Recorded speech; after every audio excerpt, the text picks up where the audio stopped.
Энэхүү подкастуудаараа гэмт хэрэг, болсон явдал, сэтгцийн гач үйлдэлүүдээс үүдэлтэй хүн амны хэрэг зэргийг хүмүүст сэрэмжлүүлэх үүднээс бэлтгэж та бүхэндээ хүргэж байна. Дээрх агуулгуудын хүрээнд сэтгэл санаа тавгуутах магадлалтай учраас жирэмсэн эхчүүд сэтгэл санаа докторгүй байгаа үедээ мөн 18-аас доош насныхан сонсохгүй байхыг зөвлөе. Энэ нь хувь хүний сонголт учраас хэрв сонсох явцад контентын ярианы агуулгаас болж сэтгэл санаа тагвархвал таныг сонсгоо зогсоогоорой гэж зөвлөе. Crime Station Podcast.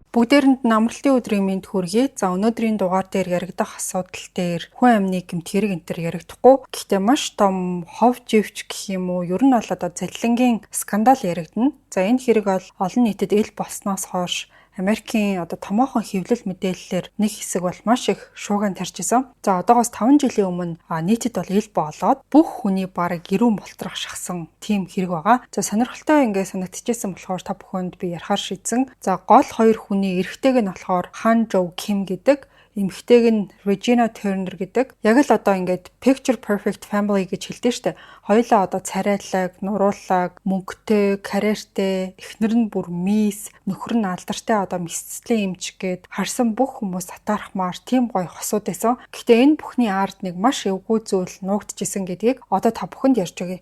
Ингээд хэдүүлээ ярианыхаа гол хэсэг рүү шууд оръё. Han Jo Kim 41 настай, солонгос гаралтай Америкийн иргэн. За тэгээд нуруу нугасны мисцлийн эмч. Өөрийнхөө салбартаа тэргүүлэх мэрэгжилтэн гэж явдаг. Маш одоо өндөр орлого олдог. Тэгээд Америкийн одоо дээд давхаргын амжилттай ажиллаж байгаа хүмүүсийн одоо бүр төгс төлөөлөл гэж хэлж болохоор хүн байсан. За цаашаад бол Kim гэх нэрээр нь дуудаад явжээ. За 2020 оны сүүлээр Зулсарын баяр нэлээд одоо ойртсон байх үеэр эхнэр нь бол одоо гэртээ байгаагүй өөр тийшээ явцсан байсан. Тэгээд тэр үеэр одоо Kim болохоор хайртай эхнэртэй зориулж онцгой гинтийн бэлэг бэлтгээр шийдсэн. За тэгээ юм хайж байж байгаа санаандгүй эхнэрийнхээ компьютерийг нээсэн чинь нэг үл таних эрэгтэйтэй бичлэлсэн маш олон тийм мессежүүд байгааг нь олж харсан юм бэлээ. За гэхдээ зүгээр нэг найзын харилцаа энэ төр биш. Илүү тийм дотн харилцаа, хайр дурлалын өнгө аястай байсан. Тэгээ агуулга нь өөрөө маш тодорхой байсан болохоор өөрөөр тайлбарлах ямар ч боломжгүй хэмжээний тийм одоо текст мессежүүд байсан. Тэгээ тухайн зүйлүүдийг уншиж дуусах үеэр Кимийн бүр толгой дээр нь ингээд мөстөө ус асгаж байгаа юм шиг тийм төрлийн одоо цочрлыг хүлээж авсан маа. Харсан зүйлдээ бол ерөөсөө итгэж чадаагүй. Зүгээр андуураад энэ төр бичсэн биш үстэй гэж бодоод цааш нь илүү гүнзгий шалгаад эхэлсэн. Тэгсэн чи хідээ чинээ ухаж түнхчин төдөө чинээгээр ингээд аимшигтай үнэн ил болж эхэлсэн. Тэгээ эхнэр нь зөвхөн нэг эрэгтэйтэй биш бүр хит хитэн өөр ирчүүдтэй холбоотой байсан гэдгийг мэдэж авсан. Олон жилийн турш түүний эхнэр нь одоо араар нь тавьж хуурч итгэлийг нь алдсан байсан. Урд нь бол би та бүхэнд хэлжсэн одоо эхнэр нь бол мисс болж байсан. 2011 онд олон өрсөлдөгчөө ардаа орхиж Connecticut мужийн миссийн тэтмийг хүртээд за тэгээ нэр хүндтэй Америк нэгдсэн улсын миссийн тийм улсын финалд өөрийн мужийг төлөөлөх эрхтэй болсон юм эмэгтэй байсан. Тэг мэдээж ийм одоо алдартай нэр хүндтэй эмэгтэй бол мэдээж олонний анхаарлыг маш их татдаг байсан. За тэгээд Кимтэй гэрэлсэн 5 жилийнхээ туршид тэр үргэлж маш ээлдэг, зөөлөн, нөхрөө халамжилдаг, хайртай эхнэрийн дүр төрхийг харуулдаг байсан юм байна. Бусдын нүдэнд бол тэр нэр хүндтэй эмчийн одоо төгс эхнэр байсан. За тансаг амьдрал донд амьдраад нөхрийнхөө хайр халамжинд думбаад аз жаргалтай бүсгүй юм шиг харагдчихсан. Гэхдээ тухайн төгс дүр төрхийн цаана нөхөр нь огт мдээгүй өөр амьдрал өрнөжсэн байгаа. За тэгээ хамгийн харамсалтай нь юу байсан гэхээр тухайн эмэгтэй нь болохоор дээд зэндааны үйлчлүүлэгчэд үйлчлэхээ үзүүлдэг. За өндөр зэрэглэлийн гэж хэлэх юм уу да. Биеэ үнэлэгч байсан. Тэгээ байнгын үйлчлүүлэгчдийн тогтсон жагсаалт хүртэл гаргачихсан байсан. Тэгээ Ким бүр яаж ч бодсон ч гэсэн эхнэр нь нь яагаад ийм зүйл хийснийг бол ерөөсөө ойлгож чадаагүй. Regina бүхэлд нь 5 жилийн турш огт мэдэгдэлгүйгээр нөхрөө хуураад араар нь өөр ирчүүдтэй уулзж исэн мөртлөө багахан ч гэмжсэн гэх юм уу, эсвэл жоохон мэдчихвээ гэсэн айдас энэ төр ерөөсөө байдаггүй байсан юм байна. Тэгээ энэ бүхэн мөнгөний төлөө байсан гэж бол хэлэх угаасаа боломжгүй.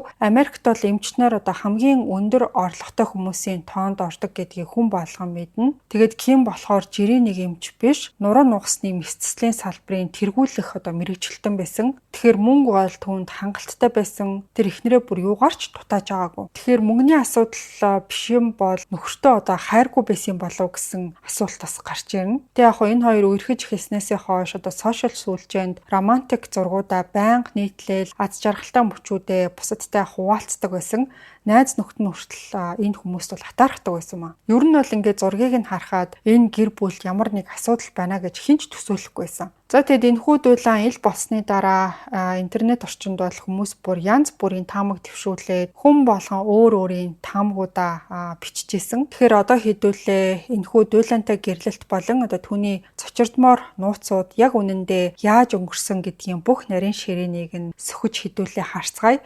За 2011 онд Connecticut мужид Regina гэх нэртэй үзэсгэлэнтэй залуу бүсгүй гоо бүсгүйн тэмцээний тайзан дээр гялалцж исэн. За тэр бол өөртөө маш ихтэй алхаж гэрэлтсэн маш үзэсгэлэнтэй нэмсэглэлээр үзэгчд болон шүүгчдийн анхаарлыг татчихсан. Regina бол өндөр нуруутай гоо бүсгүйн тэмцээний бүх шалгуурт нийцгээр бие галбиртай байсан. Тэгээд ар гэрийнхэн байдал нь гэвэл тийм онцгой содон зүйл байхгүй, зүгээр ингийн л нэг гэр бүлээс гаралтай эмэгтэй байсан. За түүний хүүхэд нас өссөн орчны талаар төдийлөн бол их мэдээлэл байгаагүй. Хүмүүсийн мэддэг ганц зүйл нь гэх юм бол ер нь Regina багасаа л хаанч явсаа олны дундаас ялгарч харагддаг, хүмүүсийн харцыг өөртөө татдаг тийм айгүй хөөрхөн охин байсан юм байна.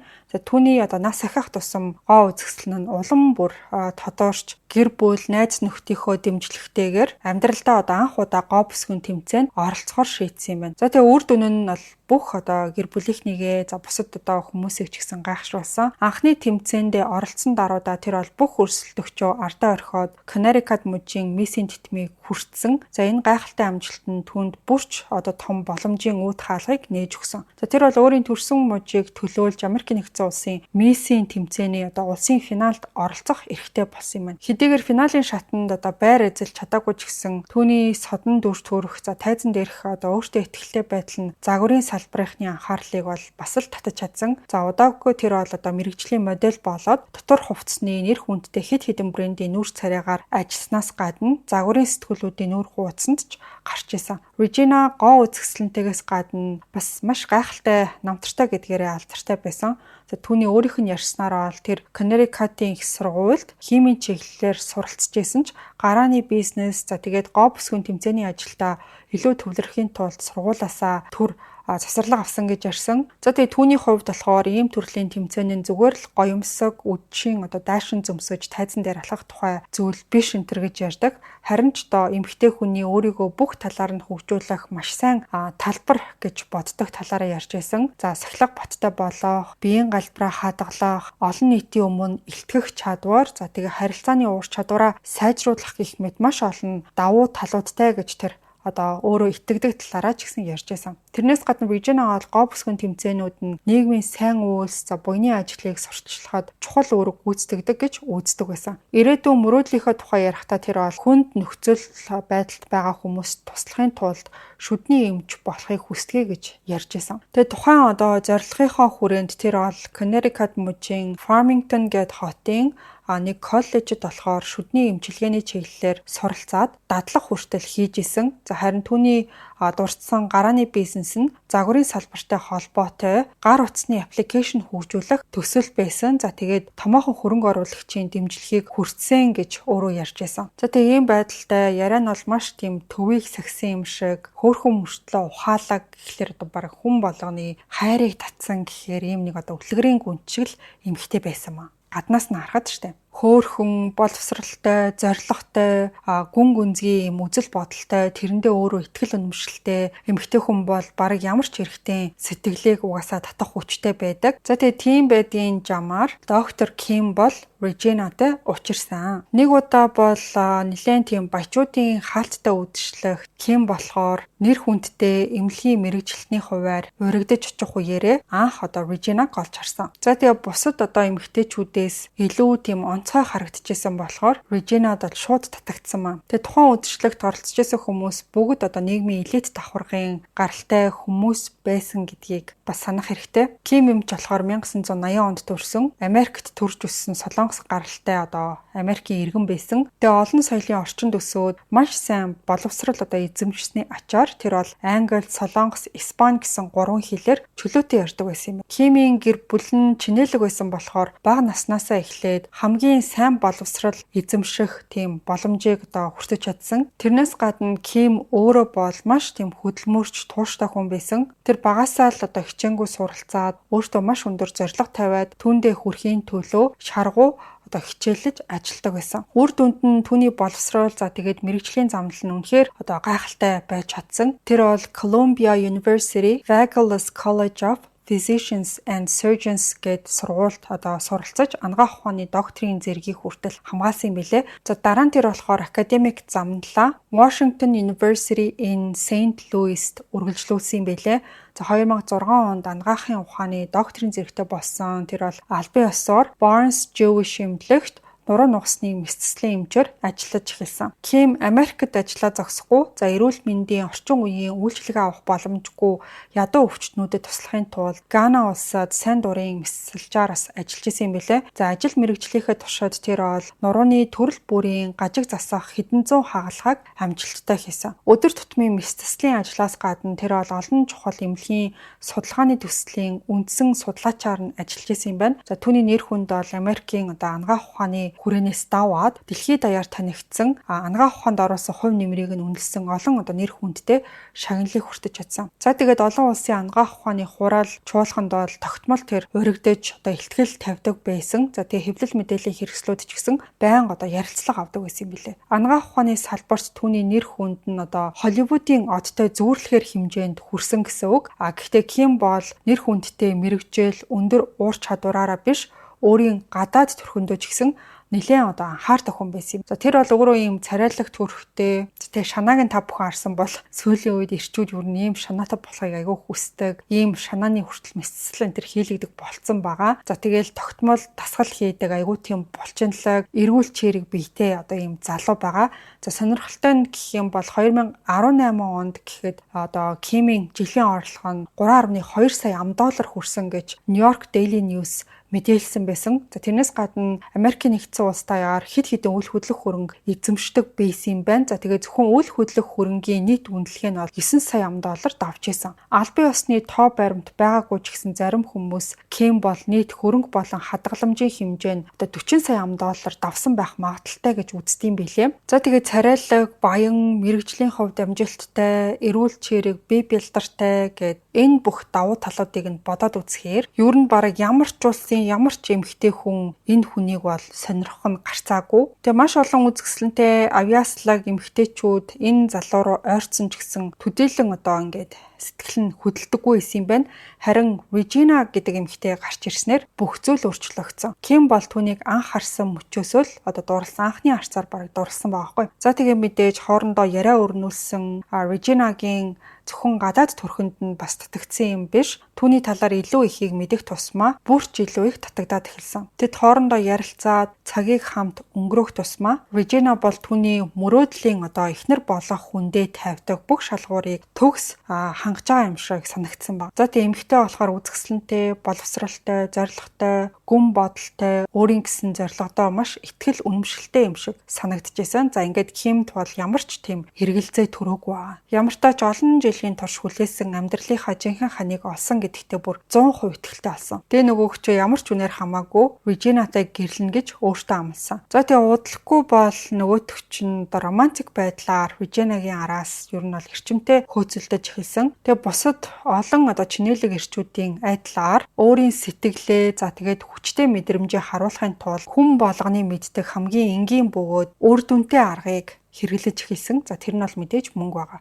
За тэгэл үнэтэй бэлэг, тансаг боолцоо, тансаг аяллууд гих мэтчлэн Regina-г баярлуулахын тулд юу ч харамлаагүй. Regina ч гэсэн Kim-ээс ирсэн бүх зүйлийг дуртаяа хүлээж авч исэн. 2015 оны 11-р сард танилцаад 6 сарч болоогүй байх үеэрээ Kim бол гэрлэх санал тавихаар шийдсэн. Regina болохоор ямар ч хэрэгэлцээгүйгээр зөвшөөрсөн юм байна. Ингээд хосууд албан ёсоор гэр бүл болсон. 2015 оны 11-р сарын 27-нд Kim бол тансаг хурим зохион байгуулахад нийтдээ 2.5 сая $2 зарцуулсан юм байна. За хуримд ирсэн зочид бол бүгд нийгэмд нэр нөлөө бүхий хүмүүс байсан. За тэд энэ төгс хосыг бүр үнэхээр биширчээсэн маа. Хуримын дараа Kim бол эхнэрээ шууд балсараар авч явсан. За тэд бол Грек, Франц, Спань гэх мэт олон орноор аялсан юм байна. Очсон газар болгондоо тэд зураг даруулж аз жаргалтай мөчүүдээ сошиал орчинд хуваалцажсэн. За тэдний зургууд үнэхээр романтик, халуун дулаан уур амьсгалтай харагдчихсэн.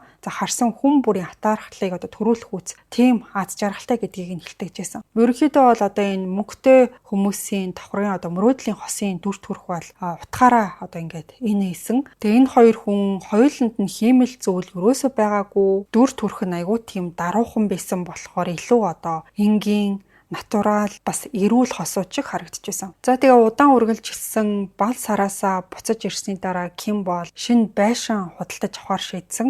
За тэр бол Манхэттны нэр хүндтэй зүүн дүүрэгт байрлах 6.5 сая $6 үнэтэй тийм харшийг бол худалдаж авсан юм билээ. Upper East Side болохоор Нью-Йорк хотын хамгийн нэр хүндтэй, хамгийн чинэлэг хүмүүс амьдардаг дүүргүүдийн нэг байгаа. За тэнд амьдрахад дэлгүүр хэсгээс эхлээд урлаг соёлын арга хэмжээнд оролцох, за эсвэл зүгээр л гудамжаар алхах нь хүртэл бүх зүйл дээд зэрэглэлийн тансаг байдал, нэр хүндийг мэдрүүлдэг тийм орчин байгаа. За тэгэхээр Regina бол ерөнхийдөө аялах маш тийм дуртай хүн байсан. Гэрснийхээ дараа ч гэсэн тэр дэлхийн өнцөг булан бүрээр аялсан хэвээрээ байсан. Заримдаа амралтаараа, заримдаа загварын шоу үзгээд, заримдаа урлагийн үзэсгэлэнд оролцохоор гадаад руу их явдаг байсан. За тэгээ аялал болгоно нь хөвчлэн 10 хоногоос дээш хугацаанд үргэлжилдэг байсан юм билээ. Харин Kim болохоор ажилтай маш завгүй байдаг байсан. Түүний мэс засал, за тэгээ судалгааны хуваар үргэлж хуу пик дүүрэн байдаг гэсэн болохоор эхнэртэйгээ аялал болгонд нь дагаж явах боломж тэр бүр гардаггүй байсан. Өөрөөс нь болоод ингээ эхнэр нь ганцаараа аялаж явахдаа тав тухгүй санагдаж магадгүй гэж санаа зовоод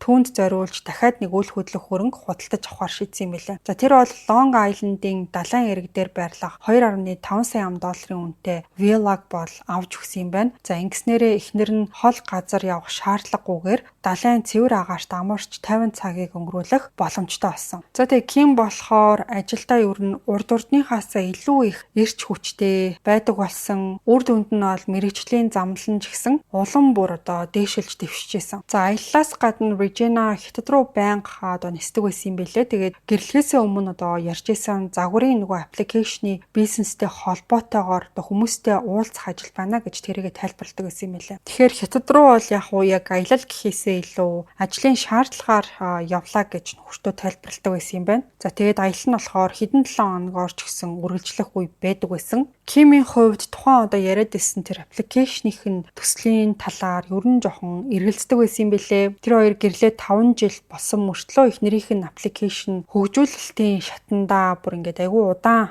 хിവэрэ байсан. Зах зээлд гараагүй, бодит үр дүн ерөөсөө үзүүлээгүйсэн. Тэгчээ заримдаа болохоор тухайн төслийн явц нь ямар байгаа талаар эсвэл хөрөнгө оруулагчийн талаар ингээд асууд юм байна л та. Тэгэнгүүт Regina айгүй тийм бүрхэгдүү, тодорхой бус хариултуудыг өгөөд өнгөрдөг байсан юм байна. Яг үнэндээ гэрлэхээс ч өмнө Kim бол эхнэрийнхээ санхүүгийн байдлын талаар нэлээд гайхдаг байсан. Ерөөсөө орлого олохгүй, байнга хөгжүүлэлтийн шатандаа гатсан аппликейшнтэй мөртлөө өөр ажил байхгүй, тогтмол орлогын их усүрч байхгүй хахад тэр олон жил өөрийгөө яаж ингэж тэжээж ирсэн гэдэг нь бол энэ Kimд нэлээд хачирхалтай санагддаг байсан юм байна. Тэгээд тэр үеэр Regina болохоор эмээгээсээ $500,000 өв хөрөнгө өвлөж авсан. Өдөр тутмынхаа зардлаа тэрүүгээрээ гаргадаг гэж тайлбарлаж ирсэн юм билээ. Энэ нь бол яг нэг тийм итгэхээргүй зүйл биш байсан болохоор Kim бол цаашаад нэг их зүйл шалгаж асуугаагүй. Яг үннийг хэлэхэд бол жоохон юм зугаа цэнгэлд дуртай, байнга аялж явдгаас өөрөөр бол тийм том хэмжээний дутагдал гэх зүйл Regina-д ерөөсөө харагддаггүй байсан. Подкастын маань ерөнхий ивент тэтгэгч Skin Farm Clinic. Бидний арьс улирас солигдох болгонд ялангуяа манайх шиг агаарын бохирдол ихтэй орчинд өнгөө алдаж, элдв асуудал үүсгээд байдаг. За нар салхинаас үүдэлтэй асуудлууд ч гэсэн их байдаг. За энэ асуудлын шийдлийг Skin Farm Clinic олон үйлчлүүлэгчдийнхээ санал хүсэлт туршлага дээр үндэслээд 3 төрлийн membership хөтөлбөрийг энэ оноос санал болгож байгаа юм байна. Энгийнээр хэлэх юм бол таны арьсыг нэг удаа гой болгоод өнгөрөх биш, жилийн 4 улирал арьсны хэрэгцээ дэмжлэгээ үйлчилгээг тогтмол системтэйгээр хангах зорилготой. Завгүй явсаар агаад өөртөө анхаарал хандуулахаа мартаад эсвэл нэг дор өндөр төлбөр төлөхөөс татгалзаж арьсаа гаргуунд нь гаргах үе бишгүй тохиолддог. Харин танд хэрэгцээт эмчилгээ үйлчилгээгээ үнэтэй биш, үе шаттайгаар Skin Farm Clinic-ээс авах боломж нэгдэж байгаа юм байна. Урьдчилан мэдээлэл авах линкийг description хэсэгт оруулсан байгаа. За ингээд хэдүүлээ дугаар руугаа буцаад оръё. Аяллаар явчаад буцаж ирэх үеэрээ тэр үргэлж маш ээлдэг, халамжтай, маш тийм инхри зан ааштай байдаг байсан. Бүр хүн татагдахгүй байхын аргагүй, хүн итгэж үнэмшгүй байхын аргагүй. Тийм л дөлгөөхөн эмэгтэй байсан маа. Өөрийгөө Кимд хайрлагдаж, халамжлуулж байгаа тэр мэдрэмжийг төрүүлэхээ энэ эмэгтэй бол маш сайн мэддэг байсан. За тэгээ амьдрал бол сошиал орчинд харагддагшгээ үргэлж тийм төгс байдаггүй. Бусдад төгс юм шиг харагддаг энэхүү гэрлэлтийн цаана нуугдсан маш тийм эвгүй гэмээр нууц 5 жилийн дараа эцэст нь ил болсон. Бүх зүйл бол 2020 оны сүүлээр болсон. Ким санаандгүй байдлаар эхнэрт нь нэг эрэгтэй хүнээс мессеж ирснийг нь уншсан гэж би та бүхэнд ярьжсэн. За тэгээ бүх зүйлийг ерөнхийдөө ухаж мэдснийхээ дараа Ким бол аль болох тайван байхыг хичээж исэн. Ямар нэг дүгнэлт хийхээс өмнө бүх үннийг тэр бол мэдхийг хүсэж байсан. За тэгээ хідээ чинээ гүнзгий ухаж шалгана, төдий чинээ цочиртмоор гэмээр зүйлүүд илэрсээр исэн. За эхнэртэй нь холбоотой асуудал бүр энгийн нэг асуудал биш байсан. Яг үнэндээ бол нэлээд тийм төвхтэй гэж хэлж болохоор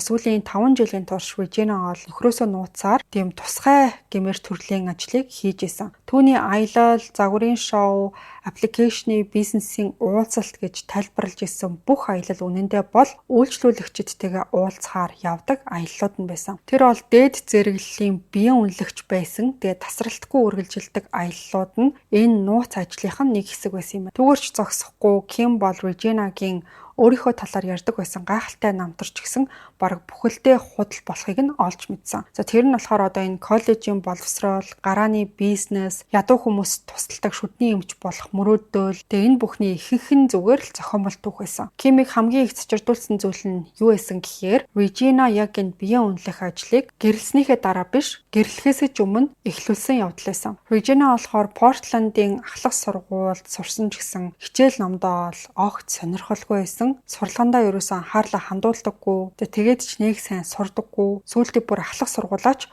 төгсөж чадаагүй юм. Сургуульд явахын оронд шөнийн клуб, баараар байнга хийсдэг байсан. Эхэндээ тэр бол үйлчлүүлэгчдийн хажууд суугаад хамт арх ууж цагийг өнгөрөөдөг хостес маягийн ажил хийдэг байсан юм. За тэгээд аажмаар энэ байдал нь улам бүр дорцоор эцэстээ бол биеийн үнэлэгч болсон. Яг ингэж явж явах үеэр нь Ким болохоор ангаах ухааны докторийн зэрэгээ авахын тулд өдөр шөнөгүй номын санд сууж исэн. Тэгэхээр тис өөр ертөнцийн 2 хүн байсан багаз. Тэрнээс гадна Regina өөрийгөө харуулдаг байсан шигэ гүнзгий мэдлэгтэй боловсралтай төлөвшсөн хүн бол огт байгаагүй. 19 настайдаа тэр бол болгоомжгүйгээр жолоо барьсан хэрэгээр баривчлагдаад $150 торгуул төлж исэн юм байна. Гэхдээ энэ нь бол түүний өнгөрсөн амьдралын түүхэн дэх маш бага хэмжээний толб төдий зүйл байсан. За энэс ч эвгүй зүйл нь юу байсан гэхээр Кимтэй гэрлэхээс бүр 4 хоногийн өмнө тэр бол $13,845 түрээсийн төлбөрөө төлөөгүй гэсэн үндслээр шүүхэд дуудагдсан байсан. Тэгэхээр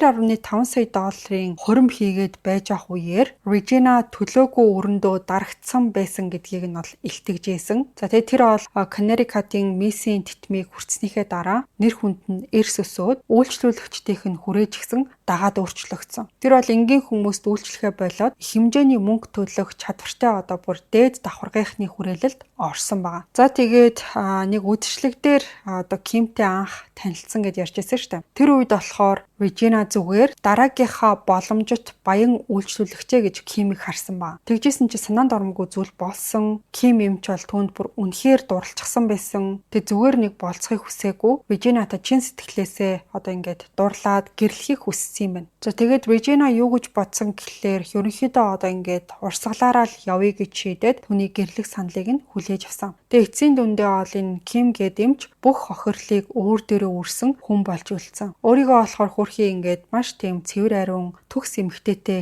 гэрэлж гин гэж бодсон ч үнэн хэрэгтээ маш ээдрээтэй өнгөрсөн түүхтэй хүн байж таарсан. Хэрвээ Regina гэрэлснийхээ дараа өнгөрсөн бүх зүйлээ орхиод баян нөхрийнхөө хажууд тансаг амьдралтай гэрийн эзэгтэй болоод тэр чигтээ одоо үлдсэн бол түүний одоо өнгөрсөн тэр харанхуй нууцуд хизээч ээл гарахгүй байсан байж магадгүй. Нөхөр нь бүр хэдэн саяар хэмжигдэх үл хөрөнгөтэй, тогтмол маш өндөр орлоготой, олон сая долларын үнэтэй харшууд, олон хүний мөрөөдөөд ч чадахгүй тав тухтай амьдрал бол түнд байсан. Хэрвээ тэр байгаа зүйлдээ сэтгэл хангалуун байсан бол бүх зүйл сайхан өнгөрөх байсан бах. Гэхдээ тайлбарлахад айгүй тийм хэцүү шалтгаанаар Regina бол гэрэлснийхээ дараа хуучин хийжсэн ажлаа үргэлжлүүлээд хийсэн ба. Аялалд явлаа гэж нөхртөө илчээл тэгээд үйлчлүүлэгчтэйгээ нууцаар уулзж исэн. Амьдралд нь болохоор бүр ингээд юу ч өөрчлөгдөөгүй юм шиг Кимд ханддаг байсан. За тэгээд эхнэрийнх нь үйлчлүүлэгчдийн жагсаалт бол энгийн нэг жагсаалт байгаагүй.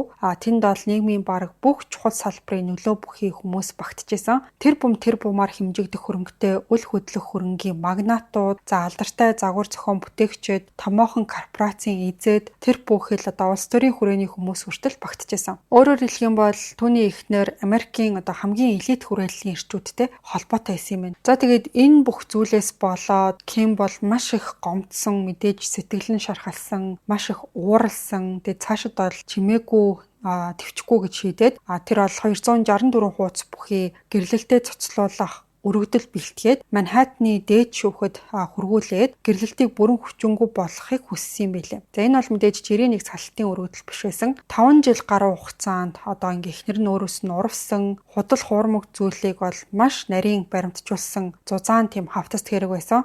За тэр олж илрүүлсэн бүх нотлохоо баримтаа багтааснаас гадна хайрлж исэн эхнэрийнхээ тухай үннийг мэдсэний дараа одоо өөрийн мэдэрсэн тэр одоо сэтгэл зүйн өвдөлт, сэтгэлийн шарах төрөгдлөө ч гэсэн дэлгэрэнгүй битсэн байсан. Бас тухайн өргөдөлд бол эхнэрийнх нь нууц ажлаас олдог орлогын их үсвэр тэрнийх нь давтамжийн талаар ч гэсэн наривчлан дурдсан байсан. Тэгээ баян нөхөртэй исэн бижиж одоо өөрт нь мөнгө ингээ зайлшгүй хэрэгтэй болсон хүн шиг тэгж баруун салгаагүй явсан гэхээр бараг одоо монголчуудын хэлдэг хормон дон гэж ярьдаг штеп. Тийм донтой байсан юм шиг байна. За тэгээ баримт бичгүүдэд дурдсанаар бол 2015-аас 2021 оны хооронд түүний хувийн дансанд бол нийт 675,030 ам.доллар орсон юм байна. За энэ мөнгөний ихэнх хэсэг нь хоёр эрэгтэй одоо явуулсан чекүүдээс бүрдчихсэн.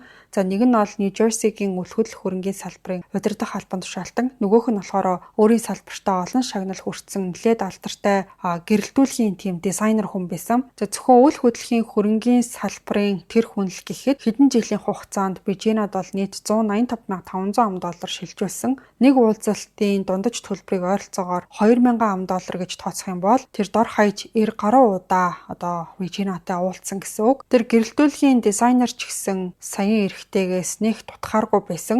За хэдэн жилийн хугацаанд Regina болохоор тухайн хүн 116,000 ам.доллароос илүү хэмжээний мөнгийг шилжүүлсэн юм байна. Тэгэхээр хоёр дахь эрэгтэйтэй болохоор 50-аас одоо дээш удаа уулзсан гэсэн үг. Энэ хоёр хүн л ер нь бол Regina-гийн хамгийн том хоёр үйлчлүүлэгч нь байсан. За тэрнээс гадна өөр олон хүний данснаас баг багаар орсон шилжүүлгүүд ч гэсэн багтжсэн. За тэгээ бүгдээрингийн нэгтгэж харах юм бол Regina гэрэлсэн бүх хугацааныхаа туршид бол нэлээд тийм тогтмол идэвхтэйгээр энэ ажлаа хийжсэн гэдэг нь тодорхой болсон юм билээ. Ким бол салалтын өргөдөлтөө эхнэр нь яагаад ийм зүйл хийснийг юусоо ойлгож чадахгүй байгаа гэдгээ хүртэл битсэн байсан. Тэр бол жилдээ хэдэн сая ам.долларын орлого олдог, нуруу нугасны мэсцлийн бүр юм шилдэг юмч байгаад байгаа штэ. Тэгээ эхнэртэй бол хизээж одоо харамж ханддаггүй. Regina-д олон сая долларын үнэтэй байр авч хүссэн бүхнийг нь биелүүлдэг байсан. Хаашаа явахыг нь ерөөсө хориглодоггүй. Юу авахыг хүсэж чинь тэрийг нь ч гэсэн авч өгдөг. Тэг яагаад тийм ажил хийгээ яваад байсныг нь л одоо Ким бол огтхон ойлгоогүй юм байлаа. Кимийн үдснээр бол Regina-гийн үйлдэл нь гэрлэлтийн тийм ноцтой төрлийн заллан байсан. Тэдний гэр бүл бүхэлдээ худал хуурмгийн суурин дээр тогтчихсон гэж үтсэн юм байна. Кимийн хувьд яг энэ асуудал дээр маш одоо бухимдалтай байсан. Тэгээ энэ саллтын хэрэг Америк даяар маш хурдан шуугиан тарьсан тийм одоо ярианы гол сэдв болж хувирсан билээ. Хэвлэл мэдээллийн байгууллагууд энэ талаар бүрстэ ам уралдан мэдээлэлж бичижсэн. Тэгээ мэдээж интернет хэрэглэгчид ч гэсэн гал дээр тос нэмж байгаа юм шиг улам бүр идэвхтэй энэ дээр бол комментууд бичижсэн. Энэ хэргийн талаар тасралтгүй хоорондоо бичилцэж, сэтгэгдлүүлдэж, холбоотой мэдээлэл болгоныг ухаж төнхөжсэн. Тэгээ нөгөө Regina-гийн одоо миссийн тэмцээнд оролцож исэн үеийн хуучин ярилцлагын бичлэгүүдийг нь ч гэсэн олоод гаргаад ирсэн. За тэгээ нэг ярилцлагын үеэр болохоор та урд нь юу н болзооны аппликейшн ашиглаж ирсэн үү гэдээ асуусан чинь Regina болохоор амар тийм гимгүү царай гаргаад үгүй хизээч ашиглаж байгаагүй гэж хариулсан. Тэгээ мэдээж энийг нь угаасаа үтсэн хүмүүс бол юу бичих нь ойлгомжтой. Угаасаа хүмүүстэй бичлэн уулздаг байсан юм чинь болзооны аппликейшн нэг хэрэг болдгоо байсан баха энэ гэсэн тиймэрхүү комментууд байсан. За өөр бас нэг ийм асуулт байсан. Та өөр нь нүцгэн зураг авалтын талаар ямар бодолтой байдаг вэ гэдээ асуусан чинь би хизээч тийм зураг авалтанд оролцохгүй надад айгу тухгүй санагддгаа гэж хариулсан ба. Тэгээ одоо эргээд энэхүү хариултуудыг нь хүмүүс харахаар Regina-г бол хүмүүс одоо маш тийм хоёр нүртэй амар тийм гимгүү царайтай сэхгүй одоо худлаа ярьдаг гэж тийм байдалтай харж байсан. За тэгээд энэ хоёр хүний салалтын асуудал мэдээж ингээ олон нийтэд ил болоод Regina ч гэсэн өөрөө бүх зүйлийг мэдчихэж байгаа штэ. Тэгээ хамгийн гол нь тэр бол маш тайван байсан. Хизээ нэгэн өдөр ийм зүйл болно гэдгийг урднаас бүр мэдчихсэн юм шиг ерөөсөө уйлаагүй, драма энтер үүсгээгүй, кимээс уучлал гуугаагүй, ямар нэгэн өршөөл хүсээгүй. Тэгээ өөрийн хийсэн зүйлдээ бол ямар ч тийм гимжсэн одоо дүр төрх харуулаагүй. Үннийг хэлэхэд хэрвээ Regina одоо байгаа зүйлдээ сэтгэл хангалуун байсан бол бүх зүйл өөрөөр ирэх байсан. Чинэлэг амьдралаа чимээг өхөн эдэлж болохоор байсан. Гэхдээ өөрийн гараар ингээд бүх зүйлээ сүйтгээд уулз даяар бараг шившгээ дэлгэсэн гэж хэлж болно. Энэ мэдээлэл тарснаас хойш хүмүүс энэний талаар улам илүү ихийг мэдхээр сонирхож шүүх хурал нь олон нийтэд нээлттэй явагдах юм бол өөр ямар нууцуд ил гарах болоо гэж хүлээж авах үеэр нь нэг гинтийн зүйл бол болсон юм байлаа. За тэр нь юу байсан гэхээр 2021 оны 7 сарын 26-нд Kim болон Regina хоёр гэнэтл одоо шүүхээс гадуур эвлэрлийн тохиролцоонд хүрсэн гэдгийг зарласан юм байна. Ингэснээр бол хэрэг олон нийтийн өмнө шүүхээр хилэлцэгдэхээргүй болсон. Хөрөнгөө хуваарлах, хохируул, нөхөн төлөвлөх асуудал бас бусад бүх одоо нөхцөлийг хоёр тал маш хурдан тэгээ чимээг өхөн шийдвэрлэхээр болсон. За гэхдээ тохиролцооны дэлгэрэнгүй нөхцлүүдийг бол олон нийтэд хизээч зарлаагүй юм байна. Тэгээ олон нийтийн зүгээс одоо яг ийм гинтийн байдлаар хоорондоо эвлэрлийн замаар асуудлыг шийдэж байгааг нь бол гайхаж хүлээж авсан. Эцсийн дүндээ Ким бол 5 жилийн турш хууртагдаж мэхлэгдсэн байхад ийм амархан одоо уучлаад бүх зүйлийг орхичин гэхээр одоо арай өөр өнцгөөс бодоод үзэх юм бол хэрвээ хэрэг нь олон нийтийн өмнө шүүхээр хилэлцэгдсэн бол тухайн яриадсан нөгөө Нью-Йоркийн дээд давхаргын нөлөө бүхий хүмүүсийн нэрс нь ил болох одоо бүрэн боломжтой байсан. Тэг мэдээж нэг гэр бүлийн асуудал нэлээд олон гэр бүлийг самархаар хэмжээний том зүйл болж магадгүй байсан. Тэгэхээр магадгүй тийм зүйлээс болоод энэ хэргийг одоо нам гүмхэн дуусгахаар зохицуулсан байж болно гэж хүмүүс таамаглалт юм билээ. За тэг ямар ч хэлсэн одоо дуулан шуугаан тариад амжсан арааш тайвал биеийн үнэлэлт гэх мэт нууцаар дүүрэн төөх бол одоо ингэж дууссан юм байна. За саллтын дараа бол Kim сошиалд байсан бүх Regina-тай хамт авахулсан зургуудаа устгасан. Тэгээ дараа нь болохоор хэвлэл мэдээллийн бүх ярилцлагын хүсэлтээс бол талтгалцсан юм билээ. За тэгээ энэ хэрэгтэй холбоотой ямар ч асуултанд хариулахыг тэр бол хүсээгүй. 2023 оны 1 сард эмнэлгийн зүгээс зохион байгуулсан буйны одоо арга хэмжээний үеэр хүмүүс бол Kim эмчийг олонний дунд дахиад харсан байгаа. Тэр бол урдны адил эрүүл чирэг эрч хүчтэй хിവэрэ харагдчихсэн. За одоо хүртэл тэр бол нуруу нугасны мэдсэлийн салбартаа идэвхтэй ажилласан хിവэрэ байгаа юм билээ. Нэрийг нь Google-ээс хайгаад үзсэн чинь яг тухайн эмнэлгийнх нь нөгөө Facebook-ноос гарч ирж илээ. Тэгээд Kim эмчдээр цаг авах, за Kim эмчид үзүүлэх энэ төр гэсэн тийм төрлийн одоо зурагт хуудснууд харагдчихсан. Харин түүний одоо экс эхнэр Regina-гийн хувьд гэх юм бол дуйлаа намжсны дараа бараг л олон нийтийн нүднээс тэр чигтээ алга болсон. Одоо яг хаанаага юу хийж байгаа талаар нь бол хинч мэддэггүй. За ингээд ийм нэг скандал болж исэн хэрэг байна. Ер нь бол ингээд бодоод үзэхэд хүний амьдралын 5 жилийг өрөн байж тэгж хамт амьдарчаад хизээ нэгэн өдөр баригдчул яах вэ гэж боддгүй мүү? Зүгээр л одоо хамгийн муухагаар хэлгээд жоо хормон донтой эмэгтэй эсэм болов гэж би бодсон. Тэгвэр нь эрэгтэй эмэгтэй ямар ч хүн яг ийм төрлийн хормон донтой болцохороо тэрнээсээ жоохон юм салж чаддаггүй ч гэх юм уу. Тим төрлийн яриа би бас сонсч ирсэн. Тэгэхээр ямар муу зүйл нь шүглцэн, ямар ч гэсэн өөрийнхөө ингээд айгүй гоё ирээдүгээ балалсан ийм одоо инээдтэй гэх үү, эмгэнэлтэй гэх үү, ийм нэг хэрэг байлаа. Та бүхэн өөрсдийн сэтгэлдээ комент хэсэгт бас бичиж үлдээгээрэй. За ингээд өнөөдрийн дугаартай маань Месийн бус арьс гооцлын Skin Farm Clinic хамтран ажиллалаа. Дугаараа дуустал нь сонссон бол комент хэсэгт бас зөрөх үлдээгээрэй. Та бүхэн амралтын өдрөө аяа тухтай сайхан өнгөрүүлээрэй. Ингээд хэдүүлээ эрх мэгмар гарагт бас нэгэн сонирхолтой дугаараар эргээд уулзъя.